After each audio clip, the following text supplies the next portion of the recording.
Hello दोस्तों, नमस्कार। स्वागत है आपका हमारे यूट्यूब चैनल उत्तराखंड जी के वेरी इजी ट्रिक्स में। और आज की इस वीडियो में दोस्तों हम बात करेंगे UK PSC model paper part 3 के बारे में दोस्तों, जिसमें हम यूके पीएससी के लेटेस्ट पैटर्न पर आधारित दोस्तों 100 महत्वपूर्ण प्रश्नों के आधार पर बात करने वाले हैं।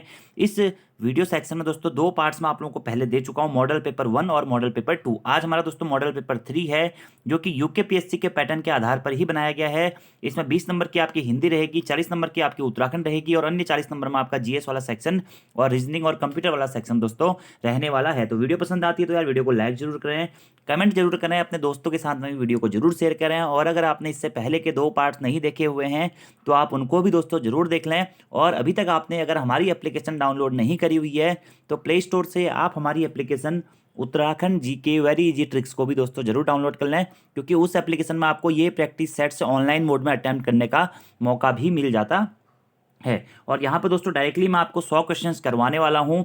इन 100 क्वेश्चंस में दोस्तों आप लोगों को भी अपना स्कोर जरूर बताना है कि आपका स्कोर इसमें से कितना रह रहा है। और इस सेक्शन में दोस्तों करंट अफेयर के क्वेश्चंस मैंने नहीं डाले हुए, लेकिन करंट अफेयर्स के क्वेश्चन में मैं आपको लास्ट में एक्स्ट्रा से बताऊंगा। 7 से 8 करंट अफेयर में आपको एक्स्ट्रा बताऊंगा, जो कि आपके एग्जाम्स के लिए इंपॉर्टेंट रह सकते हैं। चलिए शुरू करते हैं दोस्तों आज की इस वीडियो को। तो वीडियो पसंद आती है वीडियो को लाइक जरूर करें, कमेंट जरूर करें, अपने दोस्तों के साथ में भी वीडियो को जरूर शेयर करें। और अभी तक आपने हमारा चैनल सब्सक्राइब नहीं किया हुआ है तो चैनल को सब्सक्राइब करके बेल आइकन भी जरूर दबा लें। चलिए शुरू करते हैं दोस्तों। आज का हमारा पहला प्रश्न है, जो पत्र सरकारी विभागों, संबंध अधीनस्थ और स्वायत्तशासी निकायों, विदेशी सरकारों, राज्य सरकारों, स्वैच्छिक संस्थाओं अथवा व्यक्तियों को लिखा जाता है उसे क्या कहते हैं। तो जो भी पत्र दोस्तों सरकार के एक विभाग के द्वारा दूसरे विभाग को लिखा जाता है, यानी कि अधीनस्थ विभागों को लिखा जाता है, स्वायत्तशासी निकायों को लिखा जाता है, विदेशी सरकारों को लिखा जाता है, राज्य सरकारों को लिखा जाता है, या अन्य संस्थाओं या व्यक्तियों को लिखा जाता है, उसे बोलते हैं क्या? सरकारी पत्र। क्या बोलते हैं दोस्तों? सरकारी पत्र बोलते हैं। और इसे अन्य पुरुष शैली में लिखा जाता है। अगला प्रश्न है दोस्तों हमारा, टिप्पण का मुख्य उद्देश्य क्या होता है। तो टिप्पण का दोस्तों मुख्य उद्देश्य होता है क्या? मामलों का निपटारा करना। टिप्पण का मुख्य उद्देश्य क्या होता है? मामलों का निपटारा करना। ठीक है। अगला हमारा प्रश्न है दोस्तों कि देवनागरी लिपि के विकास का सही क्रम क्या होता है। तो देवनागरी लिपि के विकास का सही क्रम दोस्तों यहाँ पे ऑप्शन नंबर ए आपका छूट गया है, मैं बता देता हूँ आपको। सबसे पहले होता है ब्राह्मी लिपि। और यह प्रश्न पुलिस कांस्टेबल में भी पूछा गया, आपने देखा होगा कि देवनागरी लिपि की उत्पत्ति किससे मानी जाती है? तो ब्राह्मी लिपि से मानी जाती है। ठीक है। और संसार की अधिकांशतः लिपियों की उत्पत्ति ही ब्राह्मी लिपि से मानी जाती है। ब्राह्मी लिपि के बाद में आती है दोस्तों क्या? गुप्त लिपि। ब्राह्मी लिपि के बाद में आती है गुप्त लिपि। गुप्त लिपि के बाद में आती है दोस्तों क्या? नागरी लिपि। ठीक है। और नागरी लिपि के बाद में आती है आपके देवनागरी लिपि। तो ऑप्शन नंबर ए सही आंसर हो जाएगा आपका। सबसे पहले ब्राह्मी लिपि, फिर गुप्त लिपि, फिर नागरी लिपि और फिर देवनागरी लिपि। तो ऑप्शन नंबर ए आपका सही आंसर हो जाएगा। अगला हमारा प्रश्न है, भारतीय संविधान के किस अनुच्छेद में राजभाषा संबंधित प्रावधानों का उल्लेख किया गया है। तो भारतीय संविधान के भाग 17 में दोस्तों आर्टिकल 343 यानी कि 343 से लेकर 351 तक राजभाषा से संबंधित प्रावधानों का उल्लेख किया गया है। 343 से 351 के मध्य में। और इसके अंतर्गत हमारी राजभाषा हिंदी होगी और लिपि कौन सी होगी? देवनागरी होगी। आर्टिकल 343 में यह बताया गया है। अगला हमारा प्रश्न है दोस्तों, संगम, संवाद, संतोष तथा संस्कार एवं संयुक्त आदि शब्दों में कौन सा उपसर्ग रहेगा। तो संगम, संवाद, संतोष, संस्कार, संयुक्त, इन सभी शब्दों में दोस्तों आपका क्या? सम उपसर्ग रहेगा। उपसर्ग क्या होगा इसमें? सम उपसर्ग होगा। अगला प्रश्न है, खिलौना शब्द का मूल शब्द क्या है और इसमें प्रत्यय क्या लगा हुआ है? रिक्त स्थान हेतु सही विकल्प चुने। देखिए खिलौना, अगर आप इसके दोस्तों इसके पार्ट्स करते हैं तो खिलौना, खेल, धन, औना, ये इसका दोस्तों विच्छेद आपका होगा क्या? खेल, धन, औना। तो यहाँ पे मूल शब्द क्या होगा? खेल आपका दोस्तों मूल शब्द होगा और औना आपका इसमें क्या होगा? प्रत्यय होगा। तो खेल, धन, औना होता है खिलौना। तो खेल आपका मूल शब्द होगा और औना आपका क्या होगा दोस्तों? प्रत्यय होगा। तो खेल पहले में बढ़ाया जाएगा और औना दूसरे में। तो ऑप्शन नंबर बी आपका सही आंसर है। अगले प्रश्न की बात करते हैं, आजकल मौसम बदलने लगा है, रेखांकित पद का पद परिचय क्या होगा। यानी कि जो आजकल है इसका जो पद परिचय दोस्तों क्या होगा? तो आजकल जो है दोस्तों यह आपका क्या होगा? कालवाचक क्रिया विशेषण होगा। ठीक है। आजकल क्या है? कालवाचक क्रिया विशेषण है। और बदलने लगा है क्या होगा? यह क्रिया का विशेषण होगा। ठीक है। तो आजकल मौसम बदलने लगा है, तो इसमें आजकल क्या है? कालवाचक क्रिया विशेषण है। जिसमें बदलने लगा है दोस्तों क्या है? क्रिया का विशेषण है। अगला प्रश्न है, निम्नलिखित वाक्य में क्रिया विशेषण पदबंध क्या है। इस मकान की छत के ऊपर से पूरा गांव दिखता है। तो इसमें आपसे पूछा गया है कि इसमें क्रिया विशेषण पदबंध क्या है। तो इसमें क्रिया विशेषण पदबंध होगा दोस्तों, इस मकान की छत के ऊपर। इस मकान की छत के ऊपर इसमें क्या होगा? क्रिया विशेषण पदबंध होगा। ठीक है। अगला हमारा प्रश्न है, पुल्लिंग परिवर्तन का सही विकल्प चुनिए। ठीक है। मतलब पुल्लिंग स्त्रीलिंग का सही विकल्प चुनना है आपको। सामग्री, सम्राट, रानी, राज, ठकुराइन, ठकुर और एक और ऑप्शन होगा होगा आपका दोस्तों यहाँ पे क्या, कवयित्री और कवि, ठीक है, कवयित्री और कवि। तो यहाँ पर दोस्तों आपको ना वर्तनी शुद्धि भी देखनी होती है और पुल्लिंग स्त्रीलिंग का भेद भी देखना होता है। तो सम्राट का दोस्तों जो स्त्रीलिंग होता है ना वह साम्राज्ञी होता है, ठीक है, साम्राज्ञी सम्राट का स्त्रीलिंग होता है, बिल्कुल सही है। रानी का राजा, राजा का क्या होता है रानी। ठाकुर का क्या होता है ठकुराइन होता है। और कवि छोटी की मात्रा आती है, कवि का क्या होता है कवित्री होता है, ठीक है, कवित्री होता है। तो पुल्लिंग परिवर्तन का सही विकल्प होगा आपका ऑप्शन नंबर ए। तो इसमें ऐसा नहीं कि आप खाली देख के ही सही कर दे रहे हैं, इसमें आपको वर्तनी शुद्धि का भी विशेष ध्यान देना होता है इस प्रकार के प्रश्नों में। अगला प्रश्न है, निम्नलिखित में से कौन से शब्दों का विकल्प स्त्रीलिंग में नहीं आता है। पंजाबी बंगाली, सप्ताह महीना, आंक नाक गंगा यमुना। तो सप्ताह और महीना दोस्तों जो है विकल्प है आपका, यह स्त्रीलिंग में नहीं आता है, जबकि पंजाबी बंगाली स्त्रीलिंग है, आंक नाक स्त्रीलिंग है और गंगा यमुना भी स्त्रीलिंग में प्रयुक्त किया जाता है, जबकि सप्ताह और महीना स्त्रीलिंग में नहीं आता है। अगला प्रश्न है, दिए गए विकल्पों में से रेखांकित शब्द जो प्रायः एक वचन में ही प्रयुक्त होता है उसका चयन कीजिए। यानी कि कौन सा शब्द ऐसा है जो हमेशा एक वचन में ही प्रयुक्त होगा। तो इस वर्ष उड़ीसा में बहुत कम वर्षा हुई, यहाँ पे वर्षा हो गया। आपके दर्शन से मैं बड़ा लाभान्वित हुआ, यहाँ पे दर्शन हो गया। मैं आपको आपके अक्षत को पूजार्थ ले जा रहा हूँ, अक्षत हो गया। आपके होंठ तो बड़े आकर्षक हैं, ठीक है। तो यहाँ पर कौन सा हमेशा एक वचन में प्रयुक्त होता है दोस्तों, तो वर्षा दोस्तों यहाँ पे हमेशा आपका क्या होगा एक वचन में प्रयुक्त होता है। तो ऑप्शन नंबर ए आपका बिल्कुल सही हो जाएगा।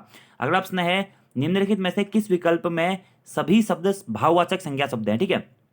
तो भाववाचक संज्ञा कौन किस में दोस्तों, जहाँ पे हमारे भावों का पता चलता है, जैसे क्या रसीला, कड़वाहट, बुढ़ापा, ये क्या है भाव है। तो यहाँ पर क्या है भाववाचक संज्ञा शब्द आपके यह हो जाएंगे। अगला हमारा प्रश्न है दोस्तों, निम्नलिखित में से किस पुस्तक के लेखक तुलसीदास नहीं है। विनय चंद्रिका, रामचंद्रिका, वरवे रामायण या फिर दोहावली। तो इसमें से दोस्तों रामचंद्रिका पुस्तक के लेखक क्या हैं, तुलसीदास जी नहीं है। कौन सी पुस्तक के लेखक नहीं है, रामचंद्रिका पुस्तक के लेखक तुलसीदास जी नहीं है। जबकि विनय पत्रिका, बरवे रामायण, दोहावली, इसी के साथ साथ वैराग्य संदीपनी और जानकी मंगल, सतसई, पार्वती मंगल, गीतावली, विनय पत्रिका, कृष्ण गीतावली, दोहावली, कवितावली, यह सभी पुस्तकें किसकी हैं, तुलसीदास जी की हैं। तो रामचंद्रिका पुस्तक के लेखक तुलसीदास जी नहीं है। आप कमेंट बॉक्स में आपको बताना है कि रामचंद्रिका पुस्तक के लेखक कौन है। अगला प्रश्न है दोस्तों, जो धन को व्यर्थ व्यय करता हो के लिए एक शब्द क्या होगा। तो जो भी व्यक्ति दोस्तों धन को व्यर्थ व्यय करता है उसके लिए एक शब्द होता है आपका क्या, अपव्ययी। क्या होता है, अपव्ययी होता है। अगला प्रश्न है, मैंने कहा कुछ और उसने सुना कुछ और, मैं कौन सा वाक्य होगा। तो मैंने कहा कुछ और उसने सुना कुछ और, यह दोस्तों आपका क्या होगा, मिश्र वाक्य होगा। कौन सा वाक्य होता है यहाँ पे, मिश्र वाक्य होगा। अगला प्रश्न है दोस्तों, निम्न में से, ये निर्णय नहीं होगा निम्न होगा, निम्न में से पुत्री का पर्यायवाची शब्द कौन सा है। तनय, नीर, तरंगिणी या इनमें से कोई नहीं। तो पुत्री का पर्यायवाची शब्द दोस्तों इनमें से कोई नहीं होगा, ठीक है। पुत्री का पर्यायवाची इनमें से कोई नहीं होगा, क्योंकि पुत्री के पर्यायवाची क्या क्या होते हैं, बेटी हो गया, आत्मजा हो गया, तनुजा हो गया, नंदिनी हो गया, सुता हो गया, आपका तनया हो गया, लड़की हो गया, दुहिता हो गया, यह आपके पुत्री के पर्यायवाची शब्द होते हैं। जबकि तनय क्या है, यह पुत्र का दोस्तों पर्यायवाची शब्द है। नीर आपका पानी का पर्यायवाची शब्द है, जल का पर्यायवाची शब्द है। तो पुत्री का पर्यायवाची इसमें से कोई नहीं है। क्या क्या होता है, आत्मजा होता है, तो तनुजा होता है, तनया होता है, सुता होता है, लड़की, नंदिनी, दुहिता, यह सभी आपके पुत्री के पर्यायवाची शब्द होते हैं। अगला प्रश्न है, निम्नलिखित में से कौन सा विलोम शब्द सही सुमेलित नहीं है। देखिए, विद्वान का विलोम विदुषी होता है, बिल्कुल सही है। विस्तृत का विलोम संक्षिप्त होता है, बिल्कुल सही है। दोष का विलोम निर्दोष होता है, बिल्कुल सही है। तो कौन सा सुमेलित नहीं है, ऑप्शन नंबर डी दोस्तों आपका इसमें सुमेलित नहीं होगा। क्यों, क्योंकि निजी का जो विलोम शब्द वह व्यक्तिगत नहीं होता है। तो निजी का विलोम शब्द क्या होता है, सार्वजनिक होता है। क्या होता है, सार्वजनिक होता है। अगला प्रश्न है दोस्तों, निम्नलिखित में से कौन सा तत्सम तद्भव शब्द सुमेलित नहीं है। उत्साह, उत्साह, ठीक है, उत्साह, उत्साह। दूसरा होगा आपका दोस्तों इसमें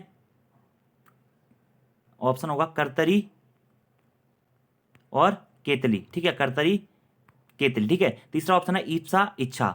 चौथा ऑप्शन है कुक्षी, कोक, ठीक है। तो देखिए तत्सम तद्भव में कौन सा सुमेलित नहीं, देखिए उत्साह आपका क्या है दोस्तों, आपका तद्भव शब्द है, और उछाह क्या है, इसका तत्सम शब्द है, बिल्कुल सही है। इप्सा आपका तत्सम शब्द है, इच्छा इसका क्या है, तद्भव शब्द है। कुक्षी दोस्तों आपका तत्सम शब्द है, और कोक इसका दोस्तों क्या है, तद्भव शब्द है। तो कौन सा सुमेलित नहीं होगा, ऑप्शन नंबर बी दोस्तों आपका सुमेलित नहीं होगा, कर्तरी और केतली। क्योंकि कर्तरी जो होता है यह केतली का तद्भव ना होकर कैंची का तद्भव होता है, ठीक है। कैंची क्या है, हमारे तद्भव शब्द है, और कैंची का तत्सम शब्द क्या होता है, कर्तरी होता है। आपको यह ध्यान रखना है। अगला हमारा प्रश्न है दोस्तों कि मेघ बरसने लगे, मेघ बरसने लगे वाक्य में किस प्रकार, वाक्य में क्रिया का कौन सा प्रकार है। तो मेघ बरसने लगे दोस्तों यहाँ पर क्रिया की संयुक्त क्रिया होगी, क्या होगी, संयुक्त क्रिया होगी। ऐसी क्रिया जो किन्हीं दो क्रियाओं से मिलकर बनती है दोस्तों, उसे क्या कहते हैं? संयुक्त क्रिया कहते हैं। आप ये भी कह सकते हैं कि दो या दो से अधिक क्रियाएं मिलकर जब किसी पूर्ण क्रिया को बनाती हैं तो वह हमारी संयुक्त क्रिया होती है। तो मेघ बरसने लगे, यहाँ पर आपकी क्या होगी दोस्तों? संयुक्त क्रिया होगी। अगला हमारा प्रश्न है, निम्नलिखित में सुमेलित नहीं है। क्या सुमेलित नहीं है? चिंतन के क्षण नामक जो रचना है महादेवी वर्मा जी की है, रश्मि नामक रचना महादेवी वर्मा जी की है, गीत गाने दो रचना हरिशंकर परजाई जी की है, और कृष्णार्जुन युद्ध आपकी जो रचना है यह माखनलाल चतुर्वेदी जी की है। ठीक है, तो कौन सा सुमेलित नहीं है? देखिए, चिंतन के क्षण महादेवी वर्मा जी की रचना बिल्कुल सही है। रश्मि जो है, निहार रश्मि, ये सभी आपकी महादेवी वर्मा जी की रचना है।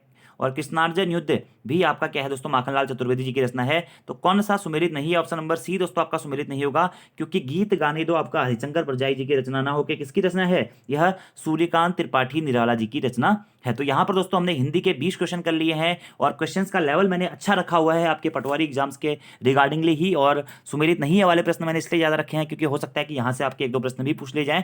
तो आपको दोस्तों अपने सारे सेक्शंस में नंबर बताते हुए चलने हैं। अगला दोस्तों देखिए, आपका जीएस वाला सेक्शन शुरू हो रहा है कि अलाइनमेंट बटन किस पर होता है? Status bar, standard tool bar, formatting tool bar, या फिर इनमें से कोई नहीं। तो अलाइनमेंट का जो आपका बटन होता है दोस्तों, यह फॉर्मेटिंग टूल बार में होता है। अगला प्रश्न है, स्लाइड शो शुरू करने के लिए कौन से कमांड का प्रयोग किया जाता है? तो स्लाइड शो शुरू करने के लिए दोस्तों आपका स्लाइड शो कमांड का ही प्रयोग किया जाता है। अगला प्रश्न है, निम्न में से किस की को दबाकर, किस की होगा यहाँ पे, ठीक है, किस की को दबाकर एक्सेल में पूरी रो को सेलेक्ट कर सकते हैं? तो एक्सेल में पूरी रो को अगर आपको सेलेक्ट करना है तो आप कौन सी की दबाएंगे दोस्तों? तो शिफ्ट प्लस स्पेस बार की दबाएंगे आप, तो एक्सेल में आप पूरी रो को सेलेक्ट कर सकते हैं। अगला प्रश्न है, प्रसिद्ध विरूपाक्ष मंदिर कहाँ स्थित है? तो प्रसिद्ध विरूपाक्ष मंदिर दोस्तों हमारा कहाँ? हम्पी में स्थित है। कहाँ पे स्थित है दोस्तों? यह हम्पी में स्थित है। अगला हमारा प्रश्न है दोस्तों, राष्ट्रीय आपदा प्रबंधन प्राधिकरण का अध्यक्ष कौन होता है? तो राष्ट्रीय आपदा प्रबंधन प्राधिकरण का अध्यक्ष जो होता है दोस्तों आपका कौन होता है? वह प्रधानमंत्री होता है। और आपदा प्रबंधन प्राधिकरण जो होता है यह गृह मंत्रालय के अंतर्गत यह आता है। ठीक है, और इसके वर्तमान में अध्यक्ष कौन है? नरेंद्र मोदी जी हैं, क्योंकि प्रधानमंत्री इसका क्या होता है? अध्यक्ष होता है। विभाग कौन सा है दोस्तों? गृह मंत्रालय विभाग के अंतर्गत यह आता है। ठीक है, और जो विरूपाक्ष मंदिर दोस्तों हम्पी में स्थित है, इसका निर्माण किसने कराया था? एग्जाम में एक बार पूछा जा चुका है। तो कृष्णदेव राय ने दोस्तों 1509 में, किसने? कृष्णदेव राय ने 1509 में दोस्तों इस विरूपाक्ष मंदिर का निर्माण करवाया था। आपको यह याद रखना है। और यह कर्नाटक के हम्पी में स्थित है और तुंगभद्रा नदी के किनारे स्थित है, आपको याद रखना है। ठीक है, अगला हमारा प्रश्न है दोस्तों कि विदेशी विनिमय जो प्रबंधन कानून किस वर्ष लागू किया गया था? ठीक है, तो विदेशी विनिमय प्रबंधन कानून जो है दोस्तों यह आपका 1999 में लागू किया गया था। कब? 1999 में। अगला हमारा प्रश्न है, भारत में नीति आयोग की स्थापना किस वर्ष हुई थी? तो भारत में दोस्तों नीति आयोग की स्थापना हुई थी 1 जनवरी 2015 को। ठीक है, और वर्तमान में इसके अध्यक्ष कौन है? नरेंद्र मोदी जी हैं। अब दोस्तों आपको बताना है कि योजना आयोग के स्थान पर यह नीति आयोग की स्थापना की गई थी 2015 में। और नीति आयोग के वर्तमान सीईओ कौन है? वर्तमान उपाध्यक्ष कौन है? यह दोस्तों आपको कमेंट बॉक्स में बताना है। इसमें से एक प्रश्न मुझे लगता है आपके एग्जाम में पूछा जा सकता है। और अगर आपको ऐसे ये करंट अफेयर के क्वेश्चन नहीं आ रहे ना दोस्तों, तो आप हमारी वीडियो देख लीजिए करंट अफेयर्स की, मैंने बनाई हुई है नेशनल और इंटरनेशनल करंट अफेयर्स में। वहां पर मैंने आपको करीब 300 प्रश्न करवा दिए हैं, तो आप उनको जरूर देख लें। उत्तराखंड के भी मैंने आपको करंट अफेयर्स करा रखे हैं, तो आप उनको भी जरूर देख लें, क्योंकि आपके एग्जाम्स में करंट अफेयर्स बहुत ज्यादा मात्रा में पूछा जाएगा, आप इतना याद रखिएगा। ठीक है, अगले प्रश्न की बात करते हैं, किस राज्य में भारत की पहली इंटरसिटी इलेक्ट्रिक बस सेवा प्रारंभ हुई थी? तो भारत की पहली इंटरसिटी इलेक्ट्रिक बस सेवा दोस्तों किस राज्य में शुरू हुई थी? महाराष्ट्र में शुरू हुई थी। ठीक है, अगला प्रश्न है, भारत में नागरिकों के मौलिक अधिकारों में संशोधन कौन कर सकता है? तो नागरिकों के मौलिक अधिकारों में संशोधन दोस्तों कौन कर सकती है? संसद कर सकती है। कौन कर सकती है? संसद कर सकती है। ठीक है, मौलिक अधिकार भाग 3 के अंतर्गत आते हैं, आर्टिकल 12 से लेकर 35 तक। ठीक है, अगला प्रश्न है, भारतीय संविधान का कौन सा अनुच्छेद भारत की विदेश नीति से संबंधित है? तो भारत की विदेश नीति से संबंधित दोस्तों जो हमारा अनुच्छेद है वो कौन सा हो जाएगा? इसमें से अनुच्छेद 51 दोस्तों भारत की विदेश नीति से संबंधित है। अगला प्रश्न है, लोकसभा द्वारा पारित धन विधेयक राज्य के द्वारा भी पारित मान लिया जाएगा यदि राज्यसभा द्वारा उस पर कोई कार्यवाही नहीं की जाती है? कितने दिनों के अंतर्गत या कितने माह के अंतर्गत? तो दोस्तों लोकसभा द्वारा पारित जो भी धन विधेयक होता है वह राज्य के द्वारा भी पारित मान लिया जाएगा, या राज्यसभा के द्वारा भी पारित मान लिया जाएगा यदि राज्यसभा द्वारा उस पर कोई भी कार्यवाही 14 दिनों तक नहीं होती है। तो 14 दिनों तक आपका सही आंसर हो जाएगा। अगला प्रश्न है, भारतीय संविधान में नागरिकता का उल्लेख किस भाग में किया गया है? तो भाग 2 में दोस्तों आर्टिकल 5 से 11 तक आपका क्या है? नागरिकता का दोस्तों उल्लेख किया गया है। ठीक है, भाग 3 में दोस्तों आपका क्या? मौलिक अधिकारों का वर्णन किया गया है। ठीक है, भाग 4 में दोस्तों आपका क्या हो गया? राज्य के नीति निर्देशक तत्वों का दोस्तों वर्णन किया गया है। आपको यह सभी प्रश्न याद रखने हैं। अगले प्रश्न की बात करते हैं दोस्तों,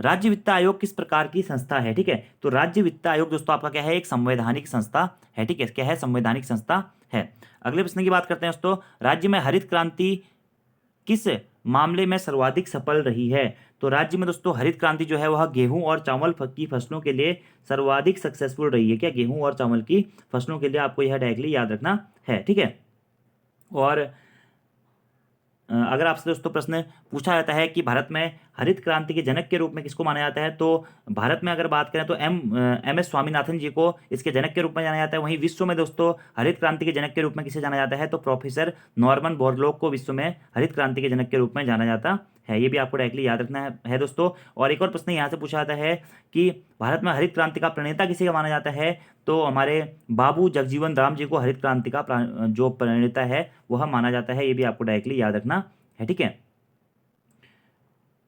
और अगला प्रश्न की बात करते हैं दोस्तों, अश्व अक्षांश या अक्ष अक्षांश किसे कहते हैं दोस्तों? ठीक है, तो अक्ष अक्षांश किसे कहते हैं? उपोष्ण उच्च दाब पेटी को दोस्तों क्या कहते हैं? अश्व अक्षांश कहते हैं, उपोष्ण उच्च दाब पेटी को। अगला प्रश्न है, मानव विकास रिपोर्ट किसके द्वारा प्रकाशित की जाती है? तो मानव विकास रिपोर्ट दोस्तों यूएनडीपी के द्वारा प्रकाशित की जाती है। किसके द्वारा? यूएनडीपी के द्वारा दोस्तों मानव विकास रिपोर्ट यानी कि HDI ह्यूमन डेवलपमेंट इंडेक्स दोस्तों प्रकाशित की जाती है। अब दोस्तों आप लोगों के लिए एक कमेंट मैं पूछ रहा हूं कि ह्यूमन डेवलपमेंट इंडेक्स के अकॉर्डिंग दोस्तों मानव विकास सूचकांक में भारत की रैंक कितनी है? इसको आपको कमेंट बॉक्स में बताना है। ठीक है, और मानव विकास रिपोर्ट जारी करने वाला भारत का प्रथम राज्य कौन था, यह भी आपको बताना है। चलिए राज्य में बता देता हूँ, राज्य था मध्य प्रदेश। पहला ऐसा राज्य था जिसने मानव विकास रिपोर्ट जारी करी थी। ठीक है, अब दोस्तों देखिए बताने के लिए ना बहुत चीजें होती हैं, लेकिन फिलहाल हम as a question in question को बता रहे हैं, तो हम आपको डायरेक्टली आंसर ही बताते हुए चलता हूँ। अगला प्रश्न है, निम्नलिखित में से एक प्राकृतिक बंदरगाह नहीं है। कौन सा एक दोस्तों प्राकृतिक बंदरगाह नहीं है, यह पूछा गया है। तो कोची, चेन्नई, विशाखापट्टनम या फिर आपका भड़गांव। ठीक है, तो चेन्नई दोस्तों आपका क्या है? एक प्राकृतिक बंदरगाह नहीं है। कौन सा? चेन्नई दोस्तों आपका एक प्राकृतिक बंदरगाह इसमें से नहीं है।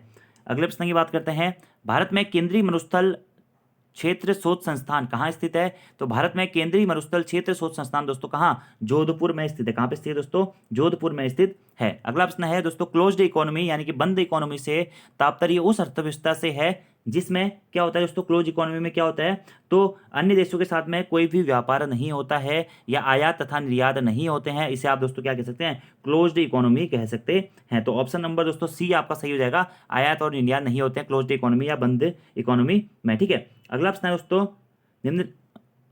निम्नलिखित में से कौन सा स्थल चित्रकला के लिए प्रसिद्ध है? तो आपका एक ऑप्शन है इसमें दोस्तों अजंता। ठीक है, अजंता हो गया, हम्पी हो गया, अमरावती हो गया या फिर भीमबेटका हो गया। ठीक है, तो भीमबेटका दोस्तों आपका चित्रकला के लिए प्रसिद्ध है। क्या? भीमबेटका दोस्तों आपका चित्रकला के लिए क्या है? प्रसिद्ध है। आपको यह ध्यान रखना है। अगले प्रश्न की बात करते हैं दोस्तों, और जो ये भीमबेटका की गुफाएं हैं दोस्तों, इसकी खोज किसने करी थी? तो डॉक्टर विष्णु श्रीधर वाकणकर जी के द्वारा इसकी खोज की गई थी। आपको यह भी याद रखना है। ठीक है, अगले प्रश्न की बात करते हैं, निक्की किस देश का स्टॉक एक्सचेंज का शेयर मूल्य सूचकांक है? ठीक है, तो निक्की जो है दोस्तों किस देश का शेयर सूचकांक है, यह आपसे प्रश्न पूछा गया है। यह है दोस्तों किसका? जापान का। किसका? जापान का। ठीक है, निफ्टी किसका है? भारत का। ठीक है, अगला प्रश्न है, राज्य में भारत में विधि दिवस कब मनाया जाता है दोस्तों? 26 नवंबर को दोस्तों आपका भारत में विधि दिवस मनाया जाता है, क्योंकि 26 नवंबर 1949 को भारतीय संविधान हमारा आंशिक रूप से लागू हुआ था। ठीक है, तो 26 नवंबर हो जाएगा। अगला प्रश्न है, विशाल स्नानागार किस पुरातत्व स्थल से प्राप्त हुआ है? तो विशाल स्नानागार दोस्तों आपका मोहनजोदड़ो से प्राप्त हुआ है। अगला प्रश्न है, वायु पुराण से किस वंश की जानकारी मिलती है? तो वायु पुराण से दोस्तों आपका गुप्त वंश की जानकारी मिलती है। किस वंश की? गुप्त वंश की। अगला प्रश्न है दोस्तों कि राज्य में सेंट्रल बिल्डिंग रिसर्च इंस्टीट्यूट कहाँ स्थित है? तो राज्य में सेंट्रल बिल्डिंग रिसर्च इंस्टीट्यूट दोस्तों आपका रुड़की में स्थित है। ठीक है, अगला प्रश्न है, देहरादून में स्थित प्राचीन 4 सिद्धपीठों में से कौन सा सिद्धपीठ नहीं है दोस्तों? तो माणक सिद्ध, मांडू सिद्ध, भैरव सिद्ध या फिर लक्ष्मण सिद्ध। ठीक है, तो देखिए माणक सिद्ध, मांडू सिद्ध और लक्ष्मण सिद्ध ये तीनों क्या है? देहरादून में स्थित 4 सिद्धपीठों में है, जबकि भैरव सिद्ध दोस्तों इस सिद्धपीठ में नहीं है। ये भी आपको डायरेक्टली याद रखना है। अगले प्रश्न की बात करते हैं, प्रसिद्ध चौली ताल किस जनपद में स्थित है? तो दोस्तों जो आपका चौलीताल है यह देहरादून जनपद में स्थित है। कौन से जनपद में स्थित है चौलीताल दोस्तों? आपका देहरादून जनपद में चौलीताल स्थित है, ठीक है। और उत्तराखंड के प्रमुख तालों के ऊपर दोस्तों मैं ऑलरेडी वीडियो बना चुका हूँ ज्योग्राफी वाली वीडियोज में। ज्योग्राफी की मैंने एक मैराथन क्लास दी है दोस्तों आपको 2 या 2.5 घंटे की। नदी तंत्र की भी एक मैराथन क्लास दी है दोस्तों 2 से 2.5 घंटे की। और परीक्षा वाणी के जो पीछे के लेसन्स हैं उन सभी लेसन्स की मैंने 4 घंटे की आपको एक मैराथन क्लास दी है। उत्तराखंड की हिस्ट्री की भी दोस्तों मैंने आपको मैराथन क्लास दी है। उत्तराखंड की पॉलिटी की भी मैंने आपको मैराथन क्लास दी हुई है। 2-2, 1.5 घंटे की क्लासें हैं दोस्तों, आप इनको जरूर देख लीजिएगा एज ए रिविजन दोस्तों। आप लोगों का बहुत अच्छा रिविजन इनमें से हो जाएगा, ठीक है। अगले प्रश्न की बात करते हैं। गोरखा प्रशासन में प्रधान अधिकारी अपने पद पर रहते हुए क्या कहलाते हैं, ठीक है। तो गोरखा प्रशासन में दोस्तों जो प्रधान अधिकारी थे वह अपने पद पर रहते हुए जागरिया कहलाते थे। क्या? जागरिया, ठीक है। अगला प्रश्न है, शंकराचार्य ने हिंदू धर्म की पुनर्स्थापना किस स्थान पर करी थी? तो शंकराचार्य ने दोस्तों हिंदू धर्म की पुनर्स्थापना बद्रीनाथ में करी थी। अगला प्रश्न है, मनुष्य एक सामाजिक प्राणी है, यह किसका कथन है, ठीक है। तो मनुष्य एक सामाजिक प्राणी है दोस्तों, यह अरस्तु का कथन है। किसका? अरस्तु का। अगला हमारा प्रश्न है दोस्तों, किसे भारतीय पुनर्जागरण का पिता कहा जाता है? किसे भारतीय पुनर्जागरण का पिता कहा जाता है? तो भारतीय पुनर्जागरण का दोस्तों पिता कहा जाता है राजा राम मोहन राय को। किसको? राजा राम मोहन राय को। अगला प्रश्न है, हिल साइड सेफ्टी कमेटी का गठन रैमजे द्वारा कहाँ किया गया था? तो हिल स्लाइड सेफ्टी कमेटी का गठन दोस्तों हेनरी रैमजे के द्वारा किया गया था। और कहाँ किया गया था? नैनीताल में किया गया था। आपको याद रखना है कहाँ पे किया गया था? नैनीताल में। और कब किया गया था? 1867 में दोस्तों हेनरी रैमजे के द्वारा नैनीताल में हिल स्लाइड सेफ्टी कमेटी का गठन किया गया था। अगला प्रश्न है, उत्तराखंड बहुउद्देशीय वित्त एवं विकास निगम की स्थापना किस वर्ष हुई थी? तो उत्तराखंड दोस्तों बहुउद्देशीय जो आपका वित्त एवं विकास निगम है इसकी स्थापना हुई थी 2001 में। कब? 2001 में। अगला प्रश्न है, राज्य के प्रथम निर्वाचित मुख्यमंत्री कौन थे दोस्तों? तो आपको पता है राज्य के प्रथम निर्वाचित मुख्यमंत्री थे कौन? नारायण दत्त तिवारी जी। और राज्य के प्रथम मुख्यमंत्री कौन थे? नित्यानंद स्वामी जी थे। लेकिन ये क्या थे? अंतरिम मुख्यमंत्री थे, ठीक है। यानी कि बिना चुने हुए आए थे। निर्वाचित कौन थे? नारायण दत्त तिवारी जी थे। अगला प्रश्न है, किसने उत्तराखंड में बागवानी विकास में महत्वपूर्ण योगदान दिया था? तो उत्तराखंड के बागवानी विकास में दोस्तों महत्वपूर्ण योगदान इसमें से दिया था नॉर्मल गिल ने। किसने? नॉर्मल गिल ने। अगला प्रश्न है, राज्य में अनैतिक व्यापार नियंत्रण अधिनियम 1956 के अधीन एक संरक्षण गृह संचालित है। कहां पर दोस्तों? तो राज्य में अनैतिक व्यापार नियंत्रण अधिनियम 1956 के अधीन एक संरक्षण गृह संचालित है। कहां पर? अल्मोड़ा में दोस्तों यह गृह संचालित है। अगला प्रश्न है, निम्नलिखित में से किस शासक का संबंध 12 वर्षीय डोटी युद्ध से है, ठीक है। तो 12 वर्षीय डोटी युद्ध से दोस्तों किसका? भारती चंद का संबंध है। अगला प्रश्न है, निम्न में से किसका वास्तविक नाम श्रीदत्त बडौनी था? तो उत्तराखंड के गांधी दोस्तों इंद्रमणि बडौनी जी का जो वास्तविक श्रीदत्त बडौनी दोस्तों आपका जो है वह श्रीदेव सुमन का वास्तविक नाम था। किसका? श्रीदेव सुमन का दोस्तों वास्तविक नाम था, याद रखना आपको, ठीक है। इंद्रमणि बडौनी को उत्तराखंड का गांधी कहा जाता है। अगला प्रश्न है, उत्तराखंड के राजीव गांधी क्रिकेट स्टेडियम को किस देश ने अपना होम ग्राउंड घोषित किया है? तो उत्तराखंड के दोस्तों राजीव गांधी क्रिकेट स्टेडियम को अफगानिस्तान ने अपना होम ग्राउंड घोषित किया था। अगला प्रश्न है, उत्तराखंड अल्पसंख्यक कल्याण तथा वक्फ विकास निगम की स्थापना किस वर्ष की गई थी? तो उत्तराखंड अल्पसंख्यक कल्याण तथा वक्फ विकास निगम की स्थापना दोस्तों सन 2005 में की गई थी। अगला प्रश्न है, श्री भुवनेश्वरी महिला आश्रम की स्थापना किसके द्वारा की गई थी? तो स्वामी मनमथनाथ जी के द्वारा दोस्तों श्री भुवनेश्वरी महिला आश्रम की स्थापना की गई थी। किसके द्वारा? स्वामी मनमथनाथ जी के द्वारा। अगले प्रश्न की बात करते हैं। अगला प्रश्न आपको दिख नहीं रहा होगा, मैं आपको बताता हूँ। आपका जो 62वां प्रश्न है वह है दोस्तों कि निम्न में से किसके द्वारा हैस्को की स्थापना की गई थी? कि क्या हैस्को के संस्थापक कौन थे, ठीक है। यह प्रश्न आपसे पूछा गया है। तो हैस्को के संस्थापक कौन है दोस्तों? अनिल जोशी जी आपका के हमारे क्या है? हैस्को के संस्थापक हैं कौन? अनिल जोशी जी, ठीक है। अगले प्रश्न की बात करते हैं, राजा वेन का किला किस जनपद में स्थित है दोस्तों? तो राजा वेन का किला आपका कहाँ? हरिद्वार जनपद में स्थित है। अगला प्रश्न है, कौशिक समिति ने प्रस्तावित उत्तराखंड राज्य में कितने मंडलों की स्थापना की सिफारिश करी थी? तो कौशिक समिति ने दोस्तों प्रस्तावित उत्तराखंड राज्य में 3 मंडलों के स्थापना की सिफारिश करी थी। अगला है दोस्तों, रूपाब नामक पत्रिका का संपादन किस वर्ष किया गया था? तो रूपाब नामक पत्रिका का संपादन दोस्तों 1938 में किया गया था। कब? 1938 में दोस्तों रूपाब नामक पत्रिका का संपादन किया गया था। किसके द्वारा किया गया था रूपाब नामक पत्रिका का संपादन? सुमित्रा नंदन पंत जी के द्वारा। अगला है दोस्तों, जोया मुरली किस समुदाय का एक लोकप्रिय वाद्य यंत्र है? तो जोया मुरली जो है दोस्तों आपका यह पशुचारक समुदाय का एक प्रसिद्ध लोकप्रिय वाद्य यंत्र माना जाता है। अगला प्रश्न है, उत्तराखंड के प्रथम द्रोणाचार्य पुरस्कार प्राप्त करने वाली महिला कौन है? तो उत्तराखंड में प्रथम द्रोणाचार्य पुरस्कार प्राप्त करने वाली महिला कौन है दोस्तों? हमारी हंसा मंदराल जी हैं, ठीक है। कौन है? हंसा मंदराल जी हैं। अगला हमारा प्रश्न है, हेनरी रैमजे को उत्तराखंड में क्यों प्रसिद्ध हैं? हेनरी रेमजे उत्तराखंड में क्यों प्रसिद्ध हैं? तो प्रशासनिक सुधार हेतु भी प्रसिद्ध हैं, स्कूली वन शिक्षा हेतु भी प्रसिद्ध हैं, वन संरक्षण के प्रयास हेतु भी प्रसिद्ध हैं, आपदा संरक्षण के प्रवास हेतु भी प्रसिद्ध हैं। तो इनमें से सभी आपका राइट आंसर हो जाएगा। अगला प्रश्न है, रानी कर्णावती जिसे नक्कटी रानी के नाम से भी जाना जाता है, निम्नलिखित में से किस परमार शासक की पत्नी थी? ठीक है, तो दोस्तों महिपति शाकी यह पत्नी थी और पृथ्वीपति शाकी यह क्या थी? माता थी। अगले प्रश्न की बात करते हैं, उत्तराखंड प्रभाग से शिक्षा इंस्पेक्टर बनने वाले प्रथम व्यक्ति कौन थे? तो उत्तराखंड प्रभाग से दोस्तों शिक्षा इंस्पेक्टर बनने वाले प्रथम व्यक्ति थे कौन? बुद्धि बल्लभ पंत जी। कौन? बुद्धि बल्लभ पंत जी। अगला प्रश्न है दोस्तों, मिस्टर न्यूटन एवं मिस्टर मूलियान का बागान कहाँ स्थित है? तो मिस्टर न्यूटन तथा मिस्टर मूलियान का बागान दोस्तों आपका भवाली में स्थित है। कहाँ पे? भवाली, नैनीताल जनपद में। अगला प्रश्न है, चाय के बागान इनके यहाँ। अगला प्रश्न है, कुमाऊं गढ़वाल में पहली बार वैज्ञानिक पद्धति से भूमि बंदोबस्त किसने किया था?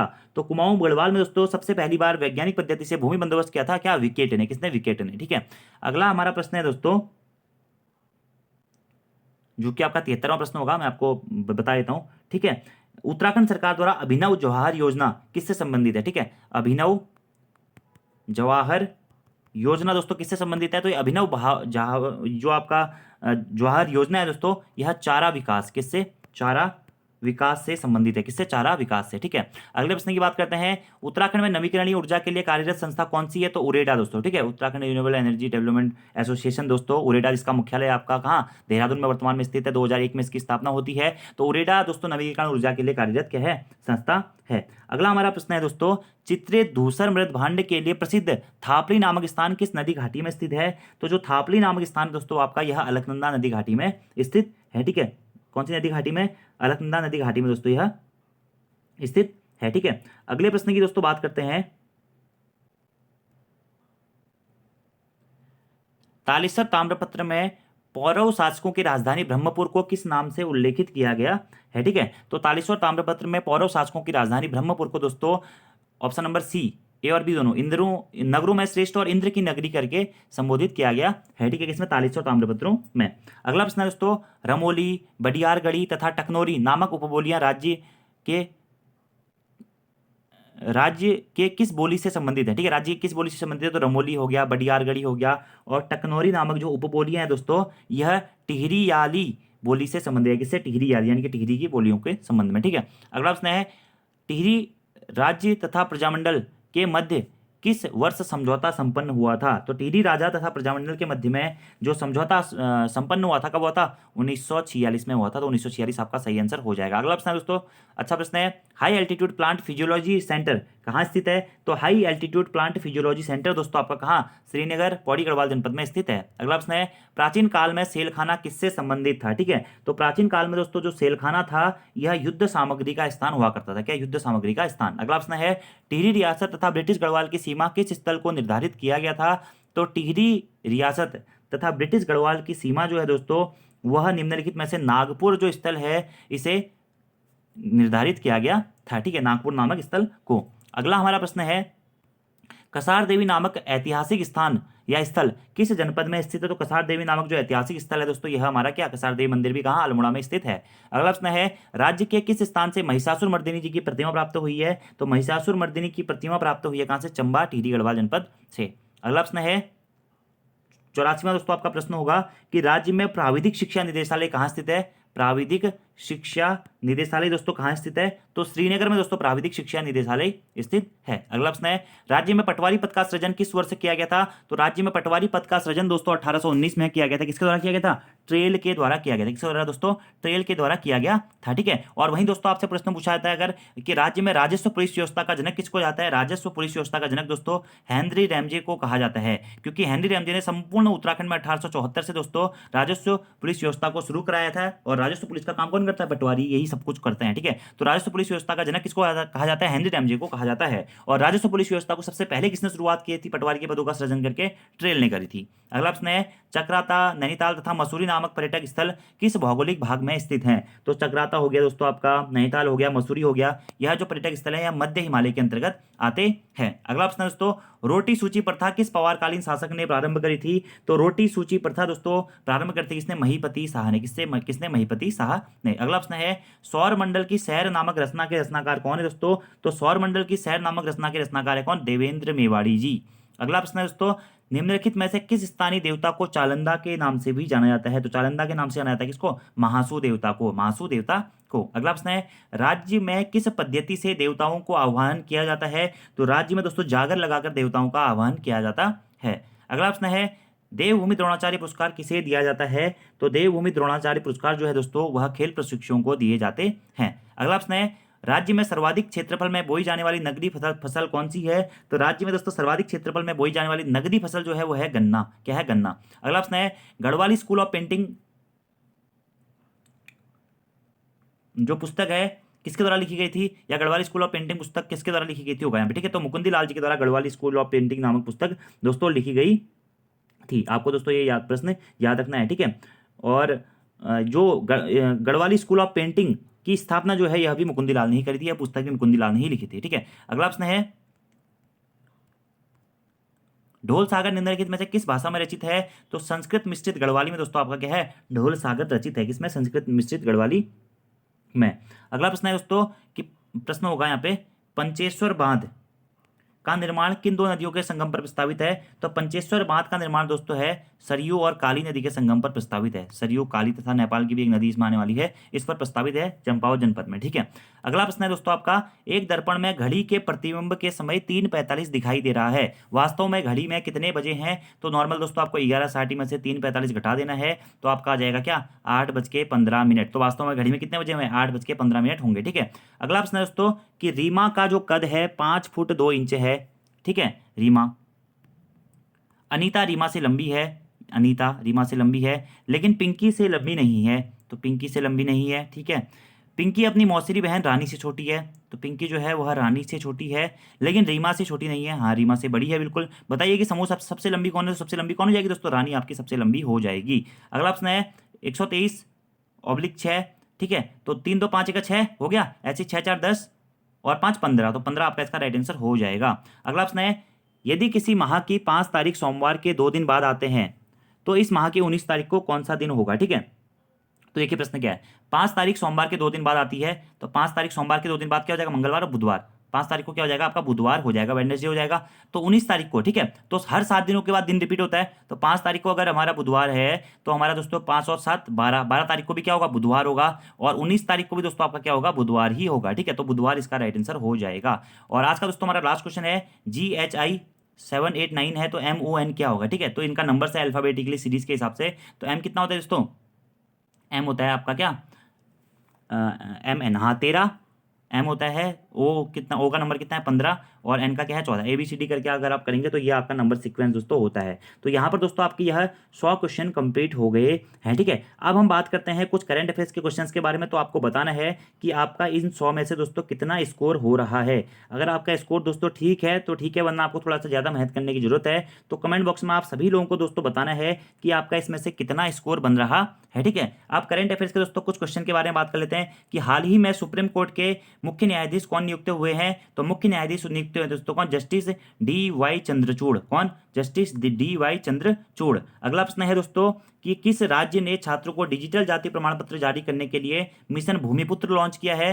तो असम सरकार ने दोस्तों जारी किया है। अगला प्रश्न है, देश के नए chief of defence staff CDS किसे नियुक्त किया गया है? अनिल चौहान जी को दोस्तों देश का नया CDS नियुक्त किया गया है। अगला प्रश्न है दोस्तों, हाल ही में जारी ग्लोबल इनोवेशन इंडेक्स 2022 में भारत की रैंक क्या है? तो भारत की रैंक है दोस्तों कितनी? 40वीं दोस्तों इसमें भारत की रैंक है। अगला हमारा प्रश्न है, वर्तमान में भारत के उपराष्ट्रपति कौन है दोस्तों? तो जगदीप धनखड़ जी वर्तमान में भारत के उपराष्ट्रपति हैं।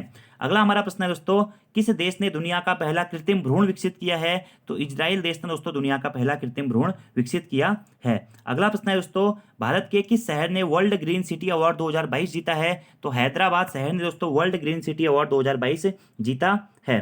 अगला हमारा प्रश्न है दोस्तों कि किस देश ने नेताजी सुभाष चंद्र बोस से जुड़े स्थल पादांग को 75वां राष्ट्रीय स्थल घोषित किया है? तो सिंगापुर देश ने दोस्तों यह घोषित किया है। अगला है दोस्तों कि I2U2 का संबंध किससे है? I2U2 का संबंध दोस्तों किससे है? तो इंडिया, इजराइल, UAE और USS का संबंध माना जाता है, ठीक है। अगला हमारा प्रश्न दोस्तों है कि भारत की पहली अंडर वाटर मेट्रो का उद्घाटन किस शहर में किया गया है? तो कोलकाता में दोस्तों भारत की पहली अंडर वाटर मेट्रो का उद्घाटन किया गया है। अगला प्रश्न है दोस्तों भारत का पहला ई वेस्ट मैनेजमेंट इको पार्क कहाँ स्थापित किया जाएगा? तो नई दिल्ली में दोस्तों भारत का पहला ई वेस्ट मैनेजमेंट पार्क घोषित किया जाएगा, यानी कि स्थापित किया जाएगा। ठीक है, और आज का दोस्तों आपका करंट अफेयर्स का लास्ट क्वेश्चन रहने वाला है कि भारत में नारी को नमन नाम से एक योजना किस राज्य के द्वारा शुरू की गई है? तो हिमाचल प्रदेश राज्य के द्वारा दोस्तों शुरू की गई है। तो ये थे दोस्तों आपके इंपॉर्टेंट क्वेश्चंस जो कि आपके आगामी एग्जाम्स में इस प्रकार का पैटर्न दोस्तों रह सकता है। तो आज की इस वीडियो में इतना ही दोस्तों। Thank you, thanks for watching video, see you next time, धन्यवाद।